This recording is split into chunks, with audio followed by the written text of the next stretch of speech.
Hey, gang, I want to put some songs in your head. And then for the rest of the day, you're going to be humming these. You ready? Double Vision. Ooh, Double Vision. Blue Monday. Blue Monday. Blue Day. Head Knocker. Head Knocker. It feels like the first time. You're as cold as ice. I got to say, Foreigner really had a run. You know? You're doing them proud, Michael. None of this makes... and by the way, TC knows none of these songs. That's not true. None of these songs. And you wouldn't embarrass me about that anyway. If it wasn't like Davy Jones and the Monkees or Bob Denver, she hadn't... that would be John Denver. What did I say? Bob Denver. Ladies and gentlemen, I bring it up because Parks Casino is soon to host Foreigner and a lot of other great shows. Jay Moore and Daryl Hammond from SNL. Wayne Newton. Woody and Helen love Wayne Newton. Yes, they do. You should get them tickets. Let them come north and see Wayne Newton. Jay Moore and Daryl Hammond, I mentioned that already. Clint Black, Tracy Morgan, Foreigner, Travis Tritt. To purchase tickets and find a complete list of all the headliners coming to the Excite Center. Great venue. That's where I saw Dana Carvey. Visit parkscasino.com. Parks Casino and Sportsbook. This is how you win. Got to be 21 or older. Gambling problem? Call 1-800-GAMBLER. Time now for the headlines from the Smerconish.com daily newsletter. The thumbnail for our YouTube conversation, because every day I need to decide, how are we going to present this? And today's thumbnail for the YouTube conversation has side-by-side photographs of Jack Smith and Alvin Bragg asking who'll be the first to indict, meaning Donald Trump. Now, my money is on Alvin Bragg. It could happen today. We thought that it could happen yesterday, Wednesday, and remember that Donald Trump floated the idea that Tuesday was the day. He dropped that on Truth Social on Saturday. I'm doing this in reverse. On Saturday, Trump said he expected to be arrested on Tuesday. I think he pulled that out of whole cloth to try and it was a power move, I think, to bring pressure to bear on the whole situation and really to let the Manhattan DA know what he's in for. You know, he's caught a tiger by the tail, I think, as they say. But my point is this. It might be Alvin Bragg who is first to the courthouse, but don't take your eye off Jack Smith, the special counsel who was appointed by Merrick Garland, who is looking at two different things, January 6th and the Mar-a-Lago documents. Again, by my description, there are 4 buckets of legal peril facing Trump. The events of January 6th, hardest cases, I think. The Mar-a-Lago docs, most straightforward. I'll circle back to that in a moment. Fonnie Willis, the Fulton County District Attorney for what I'll just describe as election meddling, and the Stormy Daniels, Michael Cohen case, which I think is the weakest of the lot, but is the most progressed. Now, however, Evan Corcoran, Donald Trump's lawyer, or one of Donald Trump's lawyers in the Mar-a-Lago document case, has been compelled to testify. He'll testify tomorrow. This is really extraordinary because it means that the prosecutors have met the crime fraud exception. Normally, anything that's said between lawyer and client, you can't, it's privileged. You know, the court can't learn, the jurors can't learn what goes on between an attorney and his or her client unless that counsel was in furtherance of a crime. And they found that here. And so the Court of Appeals for the District of Columbia, sort of the farm team for the Supreme Court, has ruled that this is going to happen, and Corcoran is going to testify. What does it tell me? It tells me that Jack Smith is really moving at a rapid clip now. And I have to believe it's in large part because everybody knows Alvin Bragg is close to indicting Donald Trump. Something very interesting is that in the briefing schedule for this Court of Appeals, in other words, a district court judge decides that Evan Corcoran should have to testify. The Trump lawyers take an appeal to the Court of Appeals for the District of Columbia. This is all in the last couple of days. And the briefing schedule for the Court of Appeals was that the Trump side had to weigh in by midnight Tuesday night, and the government had to respond by 6 a.m. yesterday, Wednesday. What? The lawyers have to be up and responding between midnight and 6. Never happens. So why is that not a normal? Okay, but I don't understand. No. So why? What? Explain. Okay, you're just one man's opinion? Yes, please. Because of Alvin Bragg being poised to indict Donald Trump, I think everybody's speeding up the clock now. TikTok. It wouldn't surprise me if Fonnie Willis in Fulton County, because now we've taken our eye off Georgia. Oh, boy. It wouldn't surprise me if out of nowhere comes Georgia. Like everybody realizes it's game on. It's everything, everywhere, and all at once. Oh, my. Oh, my, to coin a phrase. So today's poll question, I love it.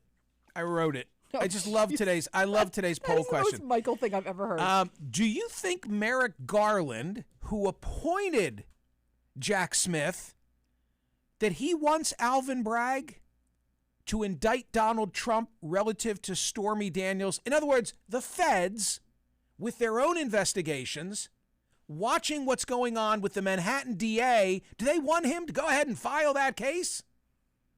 Or do they think that it makes it more difficult for them because the sex case got in there first? In the court of public opinion, some will be like, hell yeah, indict Donald Trump for anything. I mean, we asked yesterday, should the Manhattan DA indict Donald Trump? 24,913 voted, TC. The yeses were 73%. Wow. Okay. But right now, I'm wondering if Bragg and the feds are saying, hey, if Garland, Smith, and the feds are saying, geez, Alvin Bragg going first. In the court of public opinion, some people are going to say, that's a sex case from 7 years ago. Come on. And then the next case that comes, people have been predisposed to think less of it. So that is why I'm asking today as the poll question of the day. Yeah, what does Merrick Garland want? Yeah. And the fact that Jack Smith is moving so quickly tells me something. There's already a lot of voting on it. I'll tell you that, and I'm happy that it's a close one. It was 53-47 when yours truly was number 414 in the door to vote. Okay, so a lot of people voting. There's a lot of activity. Honest to God, really close. It's hard to keep up with all of this. We're now thousands in, and it's still really close. Really, really difficult to keep a tab on what's going on. We interrupt this broadcast for a commercial message. Oh. We are both wearing Smerch merch. You never wear yours. What are you talking Thank about? you for wearing it today. We're both wearing our hats, and you are wearing the exemplar. I wear this constantly. The prototype. And you know what? TC's came in. For those watching on YouTube, give them a good view, TC. Woo! Hello. Yeah, there you go. And I'll put my head down, too, so you can see the comparison. Wait. What are you talking about? Oh, shit, I'm not wearing mine today. I'm not wearing mine. I just looked at my. I grabbed this on the way out the door. Put my glasses on. This is me. Like, wait, what is he talking about? Did we get different colors? Oh my God! I wear my hat every day. I literally just looked This at is you my like, Grateful Dead you golf are hat. insane. This is my Grateful Dead you know golf what? hat. Maybe you're not at the like 90% that you thought you were. Maybe you're a little slightly less. Let me start that over. But damn, my hat looks good. TC, Oh, so one of us is wearing Smerch merch and the other one isn't. TC is wearing Smerch merch. I'm wearing Grateful Dead merch. Wow. Anyway, that hat is really cool, but I'm glad we didn't go with my logo so large. Yeah. This is the one and only. Was the example, and then you and Eric decided that it needed to be smaller. I kind of like this one. Do you? Yeah. Well, then you shall keep it. Then you shall keep it. I do. Then you shall keep it. And you should anyway, keep your Grateful there Dead. is Smerch merch available at Smerconish.com. I've neglected mentioning it recently, but go get a hat, get a T-shirt, splurge a little bit. In Washington today, the TikTok president is testifying on Capitol Hill. Suzy Chu, I think is how it's a song of a very similar sound. Getting ready for his inaugural trip to the Congress. They say Oliver Darcy reports at reliable sources that he doesn't use these words, but he's been sort of warboarded in the last couple of days, meaning put through the drill of what this is going to be like, where different people are almost like debate prep, where they have stand-ins in this particular case to ready the TikTok chief executive for the hammering that he's expected to sustain today. They've been putting him through the drill just to get him ready. It'll be interesting to see how that turns out. May I point out that at Smerconish.com today, the lead item is from CNN, and it's a story why Bucks County, Pennsylvania, where I was born and raised and went to public schools K through 12, why is Bucks County, Pennsylvania suing social media companies? And Bucks County is the first county. There's a lot of litigation now of big tech being sued for the rise in anxiety and depression and suicidality among our adolescents, among our teens. Bucks County is the first county to actually sue big tech. Why? Because they say the burden is falling to us, in the same way that the Seattle Public Schools are saying we're suing big tech because these kids are so caught up, addicted to technology, it's impacting their mental health. And then all our resources are spent addressing this. So TikTok, the point is, the CEO of TikTok today, I think, is mostly going to be grilled on privacy and national security. But to me, the issue is, and I said this last night on CNN, to me, the issue is also the impact on mental health that TikTok and I'm on TikTok. Yeah. I mean, last night on the show, I forget who it was. Maybe it was Sarah Seidner who said, like, anybody here on TikTok? And I'm like, yeah, I'm on TikTok. I'm on TikTok. The kids tell me I have to be on TikTok. The kids. So, TC, more headlines from Smerconish.com, the newsletter. How about this one from the New York Post? Stephen Smith's mom cited Buster Murdoch as possible suspect in son's death in letter to the FBI. What's that all about? Well, and this is a letter to the FBI in 2016. She mentions Buster Murdoch as a possible suspect, also noted that she thought the two had a secret romantic relationship. Her son, Stephen Smith, was, he's passed, but now was gay. And he had said that he was having a relationship with someone from a prominent family who was not out. Now, this is also very curious. So the first call the family got notifying them about Stephen Smith's death, they then were at the hospital waiting to identify the body and got a call from Randolph Murdoch, who called the brother. Yes, who said Alec's brother. He had heard of the case, right, and was interested in working pro bono as a liaison between the family and the investigators. Now, was that to be a friend, a supporter, or was it to keep under wraps where that investigation might lead? I mean, remember, after the boat accident, after the Mallory Beach boat accident, right, Alec shows up with his part-time cop badge dangling out of his pocket with his father, right, the patriarch, and immediately at the hospital, yeah, and immediately trying to get all the kids' stories straight, trying to blame the other kid, and to sow doubt, yep, as to whether it was his son driving the boat, who was driving Paul, yep, who was driving the boat, right. So it just seems like they have the Low Country, or they had the Low Country so wired, yep, that when anything went bump in the night, like they knew it if it were a criminal case, and if it were going to be a personal injury action, all roads led through that law firm. Well, and if it had to do with the family, they were immediately covering it up or dealing with it. Right. So who knows what was going on, but this story that you have posted at Smerconish.com said that within days of Stephen's death, multiple teenagers approached his twin sister Stephanie to claim Buster and Paul were responsible for the murder, according to the letter from the mother. Another classmate told Stephen's older brother Christopher that he was present for the attack and watched Buster kill Stephen with a baseball bat.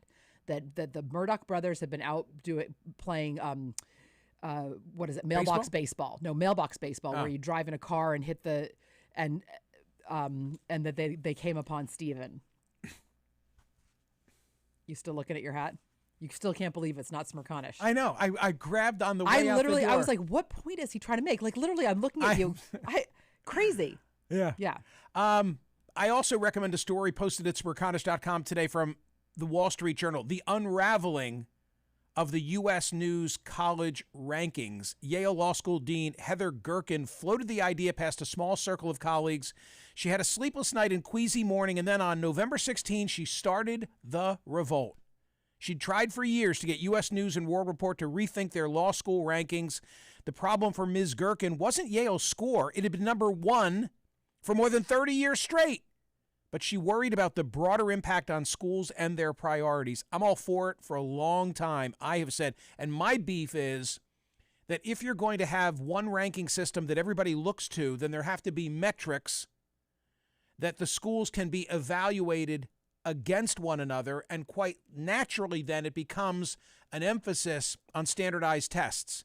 And my bias is that I was always a very poor standardized test taker, but it made it impossible to get into great schools if you didn't have a great standard. Like, you work your ass off and get straight A's, but if on that one Saturday for the ACT or the SAT you tanked, you just weren't going to get into those top tier schools. And I thought that was a numbers game. Unfair. Yeah. Too much of a numbers game. So read that story if you're interested in that issue.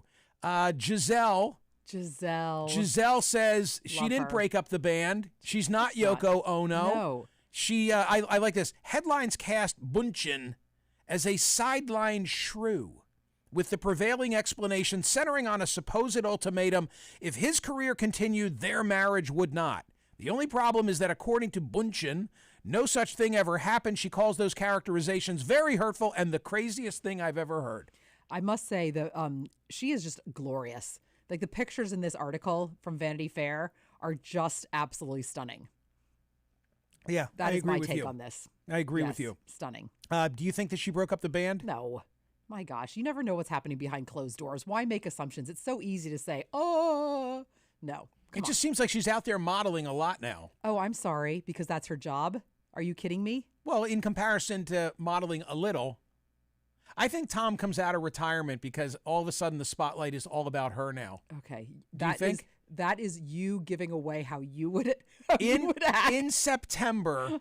Where will he be? That was the greatest. Will he be in question. Uniform, or will he be on the couch? Will he be in Tampa? We have a great poll question today, but that would be a great poll question. Yeah.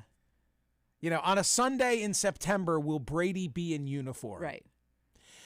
Ladies and gentlemen, the answer is 6 miles. 6 miles. Because I know you're wondering, how far is it from Newport News, Virginia, to Hampton, Virginia? This is my favorite story of the day. It's posted at Smerconish.com. Men tunnel. You got to see the picture. You got to see the picture. You got to see the picture. Like, big hole in the wall. Yeah. Men tunnel. It's straight out of Shawshank Redemption. Totally. Men tunnel out of Newport News jail cell and then are found at IHOP. 2 Newport News inmates tunneled through their jail cell's wall and escaped Monday afternoon, law enforcement officials said, only to be found hours later at an IHOP in Hampton. John Michael Garza, 37, Arlie Vaughn Nemo, 43, missing from a routine head count at the Newport News jail annex. By the way, I think they did it with a toothbrush.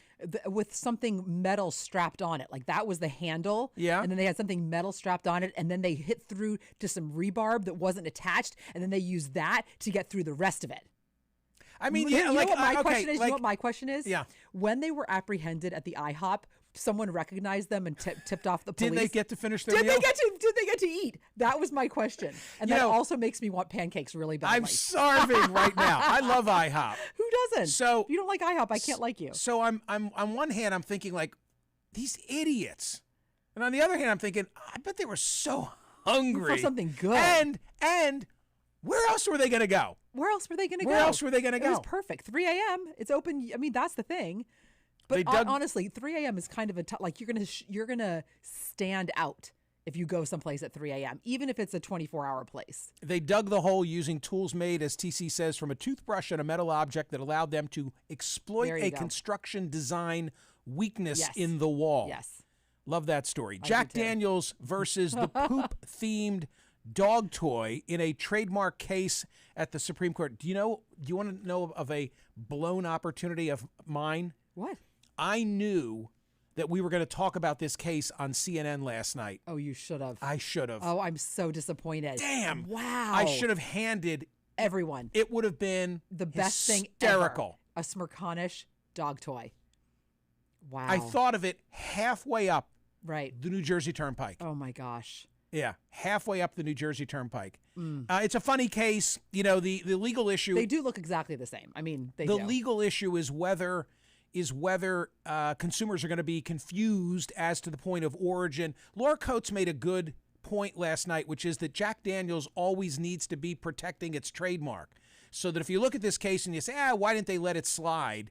Because potentially it opens up the door. Got it. And they've got to always be protective of that brand. Because it does, to me, it does seem a little bit petty of them. And I also think that by Jack Daniels going after, I think it's called VIP, the manufacturer of the toy. Yeah. Everybody wants one. Can I tell you that last night on TV, on set, you're like ordering when them.